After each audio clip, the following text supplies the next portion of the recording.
참 한심하기 짝이 없는 일들이 우리나라에서 벌어지고 있습니다. 북한은 지금 전쟁 준비를 위해서 이렇게 당 군사의 확대회를 열고 모든 군 사령관들을 다 불러놓고 기강을 잡고 그들의 정신적 준비를 박차, 즉 사상 정신적으로 무장시키고 일사불란하게 움직일 수 있는 그 강철의 대우를 만들어 나가고 있는 이 판에 지금 우리 이 대한민국에서는 정치가 실종되어 가고 있습니다. 정치는 대통령 혼자서는 결코 할 수 없습니다. 대통령이 아무리 정치를 잘하려고 해도 국회가 뒷받침되고 물론 견제도 하지만 뒷받침되지 않으면 한 발자국도 나갈 수 없는 것이 한국 정치의 현실입니다. 이거 정말 개탄스러울 수밖에 없습니다. 왜? 이 고대 야당이 이 진보당도 마찬가지죠. 합하면 180 정도가 되는데 지금 의석수를 믿고 사사건건 벌거 늘어지고 있기 때문입니다. 자, 그렇다면 국민의 힘이라도 똘똘 뭉쳐서 이 고대 야당과 적극 맞서서 윤석열 대통령의 국정 수행에 전혀 지장이 없도록 경제가 발전하고 인민들의 생활이 안정되도록 하는데 최우선을 둬야 되지만 내부 싸움에 지금 치열해지고 있습니다. 오직 국민의 삶과 우리 국가의 경제와 국민들의 안정된 삶은 안중에도 없는 것 같습니다. 특히 또 야당은 그렇다 치고 이 어리석은 이준석의 행태를 보면서 정말 많은 국민들이 분노하고 있다는 것, 이준석 이 철부지 같은 이 청년은 알아야 됩니다. 얼마나 지금 많은 사람들이 분노하고 있는지 그것을 깨닫지 못한다면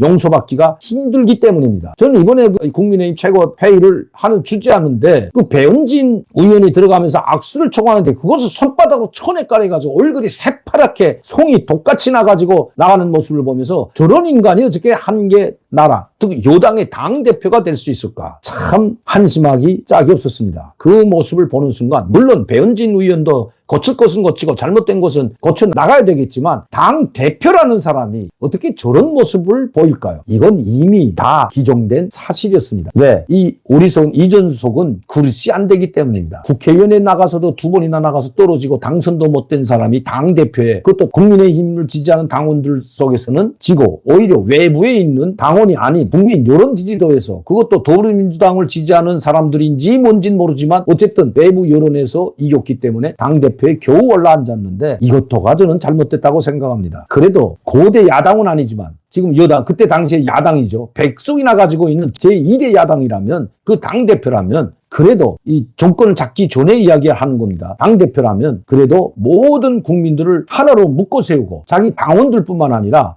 또 국회의원들뿐만 아니라 자기 당원의 당원들뿐만 아니라 국민들을 지지하게끔 결집시키는 역할을 해야 되는데 오히려 이준석은 국민의힘 당으로 집중시키고 결집시키는 건 고사하고 오히려 국민들을 국민의힘으로부터 떨어져 나가게 하는데 앞장섰던 행위들을 서슴지 않았습니다. 윤석열 대통령 후보 때도 그렇게 사사건건 다리를 걸고 넘어졌던 사람이 바로 이 어리석은 이준석이었기 때문입니다. 이준석은 그래도 백석을 남아 가지고 있는 여당의 대표라면, 공당의 대표라면 국민들이 보는 앞에서 저런 어리석은 짓은 하지 말아야 될 것입니다. 그것이 국민에 대한 도리라는 것입니다. 또 국민의힘을 지지하는 국민들의 도리라는 것입니다. 어떻게 국민들이 보는 그 생중계 TV 앞에서, 언론 앞에서 저렇게 행동할 수 있을까요?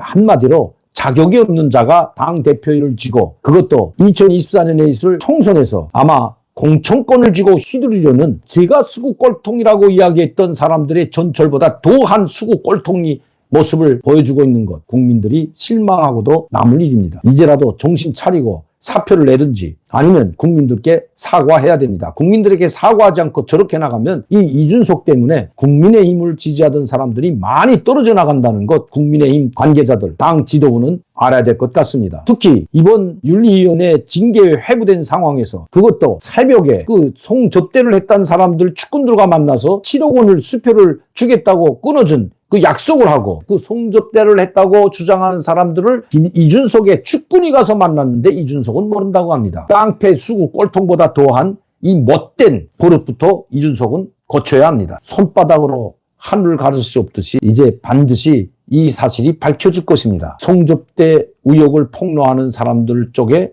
7억 원을 주겠다고 각서를 써준 이준석의 측근. 왜 그랬을까요? 이미 국민들은 다 알고도 남습니다. 이제라도 국민들에게 실망을 주지 말고 이준석이 정정당당하게 국민들 앞에 사과하고 자기가 한 짓은 책임질 줄 아는 사람이 살인이 됐던 아니면 성접대가 됐던 도적질이 됐던 거짓말이 됐던 자기가 한 짓은 자기가 책임질 줄 알아야 된다는 것입니다. 그런 것도 책임질 줄 모르면서 요리조리 빠져나가는 그런 사람이 공당의 당대표라며 그것도 여당이 대표라고 말입니다. 북한은 호시탐탐 핵무력으로 우리를 노골적으로 위협하면서 당주한의 군사위원회에서 포항이 보이는 우리 한반도 전체 지도를 놓고 작전회의를 짜고 있는데 여당 내부에서 자기들끼리 총질하는 모습을 보면서 참 개탄을 금할 수가 없습니다.